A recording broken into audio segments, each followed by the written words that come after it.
Okay everybody, welcome back to the second part of my beginner guide series. Today we shall be having a look at ground vehicles. So firstly, before I begin, I'd just like to address something which I forgot to mention last time, and that is repair costs. Every time your vehicle gets destroyed, you have to pay or damaged, you have to pay a repair cost, which is said the maximum amount there, as you can see on the stat card. Except for reserve vehicles. Reserve vehicles don't have repair costs. Obviously, as a general rule, the higher BR your vehicle, the more expensive it is to repair. Whenever you get a new tech tree vehicle, it has 10 free repairs. Whenever you get a premium vehicle, it has 30 free repairs, and the repair cost tends to be cheaper compared to a comparable vehicle. As you can see, that is for the Crusader Mark II is 770 silver lions as opposed to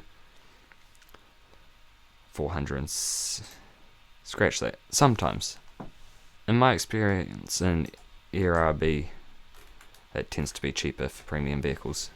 And one reason for that is because at the moment, they are going to be changing this soon, apparently. However, at the moment, it is based on the average game for an average player to make a net zero profit or something. They are changing that, so you will be able to make a profit easier, which is good. Finally, should have been done ages ago, but that's how it's calculated, and that's why for aircraft, because with premium vehicles, particularly higher tier premium vehicles, people buy them and then rush out and die instantly and don't make a ton of silver lions from the vehicles, so that's why that is. Now, before I jump into a match, I would just like to explain about rounds. So if you go to your modifications window and then hover over your gun, you can see the different rounds available. The Stuart Mark III only has two. One has 79 mils of penetration and one has 87 mils of penetration. However, penetration is only one thing to look at. You also need to look at the angle performance. As you can see from the angles of attack with 0, 50 and 100% chance of ricochet, the M51B1 is much better, as those are higher angle values. And another thing you need to look at is post-penetration damage. I shall give you an example with the Swedish 37mm gun. It has 3 different kinds of shells: an armor-piercing high explosive round, an armor-piercing ballistic cap round, and an armor-piercing discarding sabot shell. The APDS shell has 115 mils of pen. The APHE shell has 55mm of penetration, and the APBC round has 59 mils of penetration. So, what I do is I use this as my main shell because it also has 15 grams of TNT inside. So there will be some extra damage, not just the shrapnel going in the line of the round. So I take this as my main round, and I take this as backup for if I come across anything like a B1 Biz or something, which has a lot of armor for its BR, and I don't bother with this one because there's only 4 mils difference in penetration, so it's not really worth it. And then I would also recommend, if you can, to take a high explosive shell, because it means if you come across an open top, it'll finish them off in one shot generally. So when you first start playing ground battles, it will only allow you to play ground arcade battles.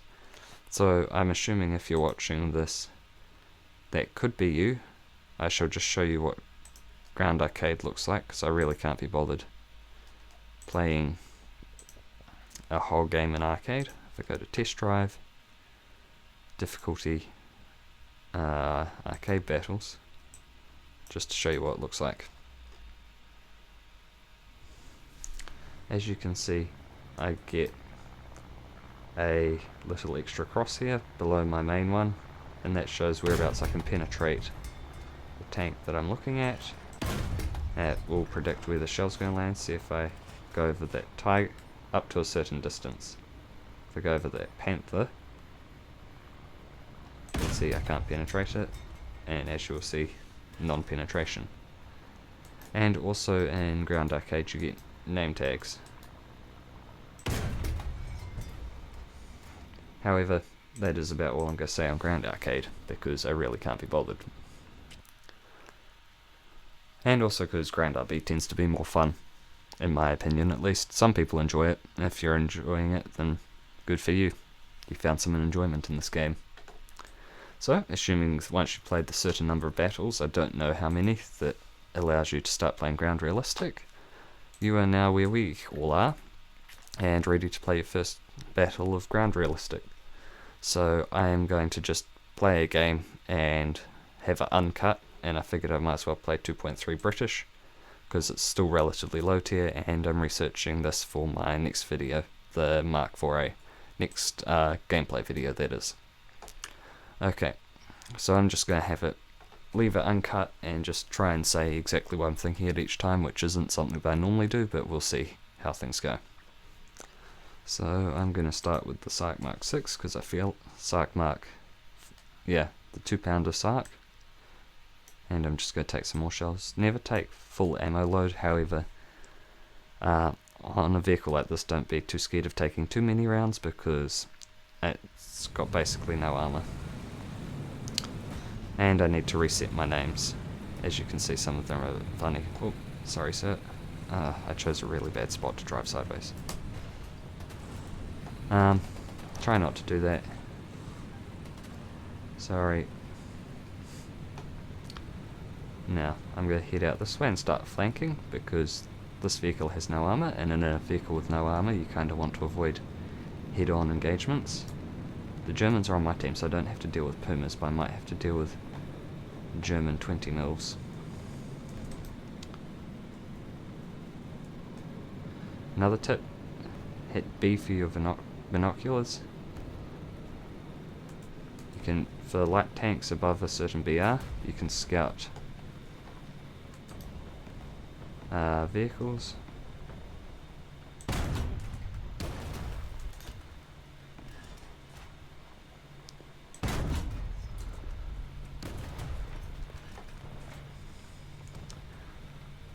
Okay, hopefully I'm safe from that guy.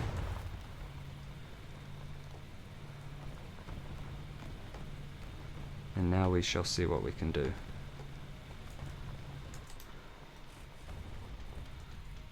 There's a tank there.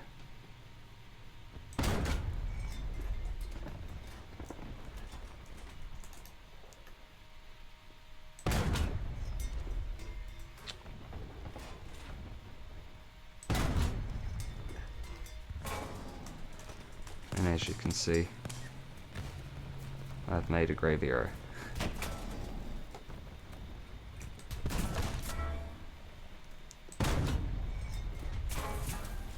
So yeah, that's how to not flank. However, I was just trying to show. Yeah, that wasn't great.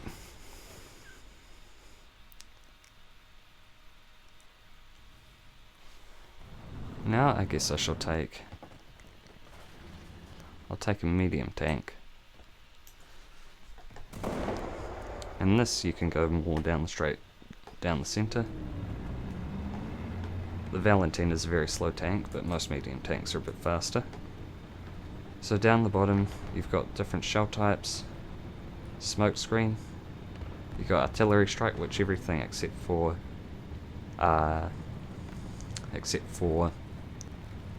heavy tanks and tank destroyers get. I'm going to drop some artillery in front of A.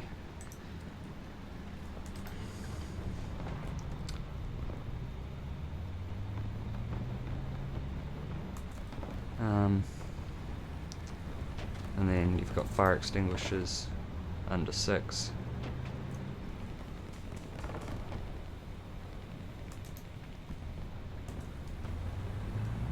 And I guess time to push in. And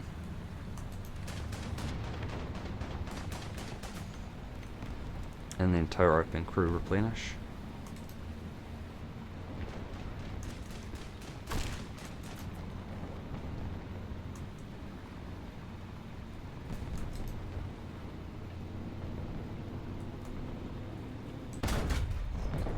What's that? That's a Lee.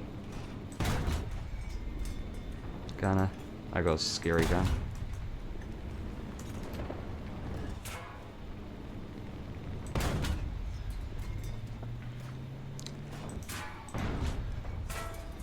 So I'm going to switch to higher pinning shell because I'm not getting through his front. Okay. I'm going to move in closer and see what I can do. Okay, so he's got his big gun back. So I'm going to try and angle to him, that way it's more likely to bounce.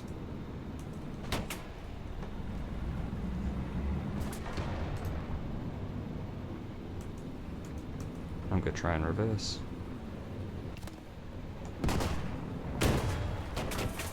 Okay.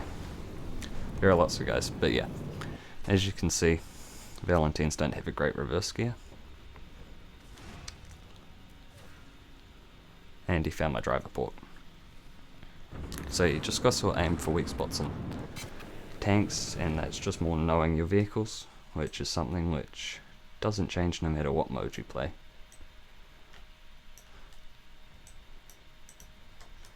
Oh yeah, I forgot to mention, in arcade battles vehicles also have a bit of a speed boost. With the Stuart I only take the high pin round because the low pin round has worse performance and there's no rounds available with high explosive filler, so I might as well just take all of the round that I do for the M51B1. Teamwork awards are for when your squad mate gets a kill. Oops. And I've made a great mistake of driving out of cover.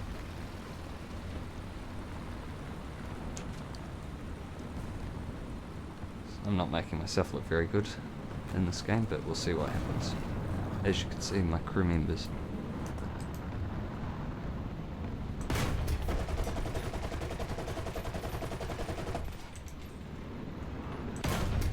There we go.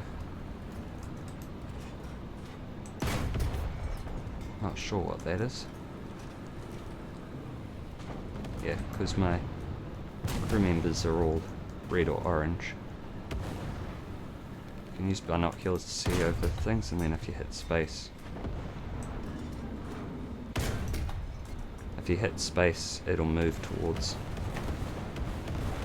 your gun will actually move towards where you're looking, or your mouse button to fire.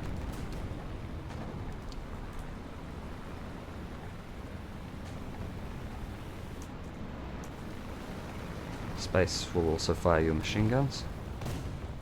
That's something else helpful to know if you come across an open top.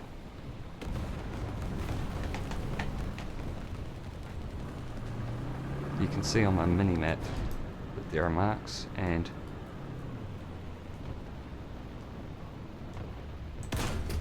shoot, that's an SU-122. I'm not going to re-peek that now that he knows I'm here. I'm going to go around this way. But I will hit Alt and mark him on the map so my teammates can see, because be a good teammate.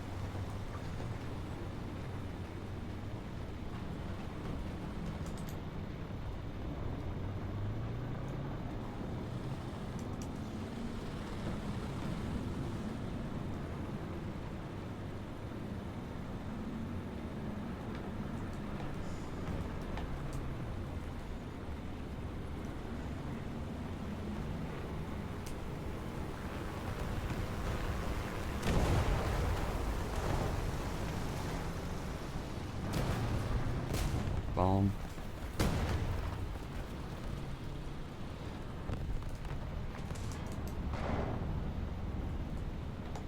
Aha. There you are, my friend. Shoot out his gunner first. There we go. Kill assist. Oh well.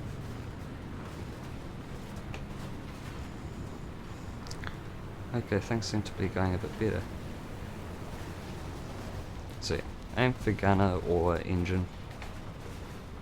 I probably could have aimed for his engine first, but I figured aim for his gunner just in case. I don't think he had a driver anyway, so he wasn't going to run away. Pardon my French, that's the thing. Oops, wrong button, I was hoping to hit my Alt button.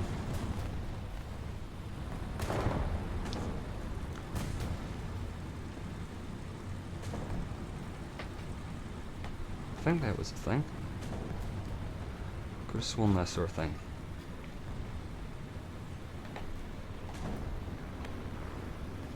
No.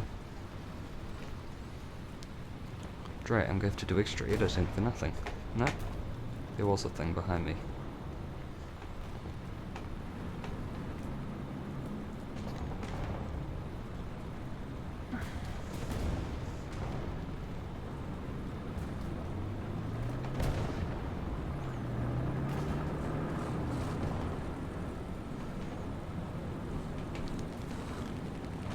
That's it, Stuart. I was going to say if I saw a gunshot.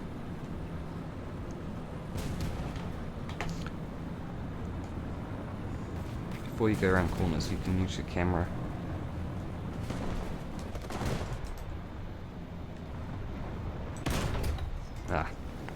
You can use your camera to see around them better. Whoops, and I got shot from my right. Oh well, 2 kill assists and a kill. That's better than I have been doing so far this game.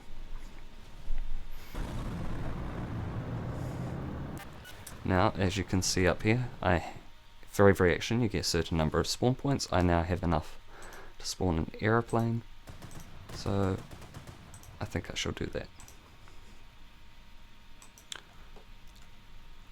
You can see the number of spawn points I need there.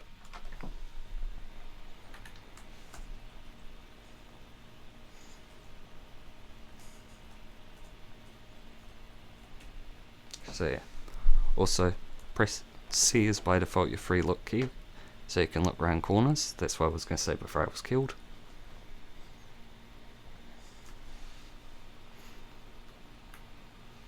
I shall not be really explaining what I'm doing here. I'm just going to try and win the game. As you can see up here, our tickets are bleeding. Okay, unfortunately I don't have the end of that game, however this is the end screen of a different game that I just played. So if you look, you can see the number of ground kills, hits, crits, etc, etc, number of silver lions. Just to rub it in your face, they show you what you could have got if you had a premium account. You can see the vehicles they've researched, so Mark 21 and the Sark Mark 4, which I've now finished. Different modules that I'm researching, different rounds, engine. And then I can go to player statistics, see how everyone did, see what awards I got, see what's happened in the battle, etc, etc. Now that I've finished researching a vehicle, I can order it.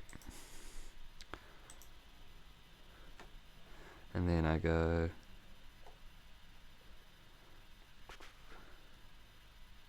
choose a crew, train crew, and then I can choose what I'm going to research next. I shall go back to the concept 3.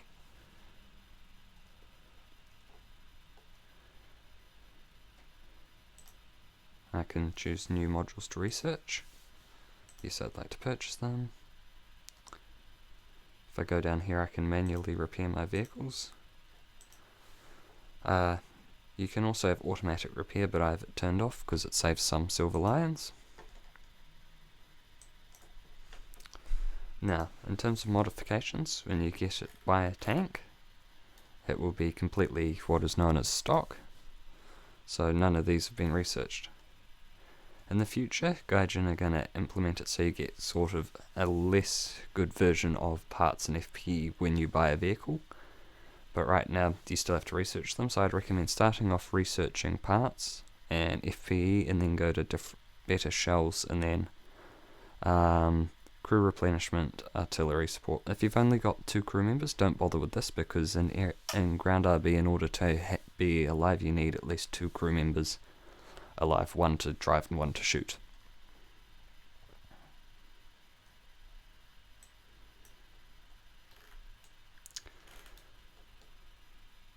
Okay. Now that I've shown you sort of how to play, given you a bit of an idea, a couple of things I mentioned. If you're broken, the default keybind to fix it is F. In order to fix it, you must have parts researched, or you can get a teammate to help repair you. You can also repair without it on a cap. And I think it's quicker to repair on a cap point than it is outside. If you go to armor, you can see the armor of your tank, which is basically non-existent on this one. If you go to X-ray view, you can see where the ammo is stored, etc., which is very helpful. If you hover over the gun, you can sometimes see things that aren't mentioned on the stat card. Like if we go to the A13, we can see that it's got a stabilizer, which will help the gun stay pointing where you want it when you are driving, which is very helpful.